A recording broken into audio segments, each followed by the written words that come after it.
ये जो कुछ हो रहा है, मालिकल मुल्क एक शोबा, तो तिल मुल्क मंतशा दूसरा शोबा, वो तंज़िल मुल्क में मंतशा, वो तो इज्जो मंतशा, वो तो जिल्लो मंतशा। मुल्क का मालिक है, जिसे चाहता है अता करता है, जिसे चाहता है माजूल करता है, इज्जत देता है उसी की तरफ से, जिल्लत उसी की तरफ से। जब उसी की तरफ से आ गया तो वजह कौन है इज्जत की?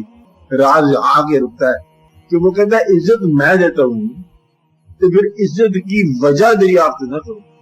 वजह कौन है? वो खुद। जिल्लत हमारी तरफ से, फिर जिल्लत की वजह ना निकालो। मुल्क हम देते हैं, अब बादशाह बनने की वजह ना निकालो, और माजूर भी हम करते हैं, वजह ना निकालो। ये है मानने वालों की बात कि जो कुछ हो रहा है ये अम्रे इलाही है। फिर तो रजा होने की बात है, राजी होने की बात है।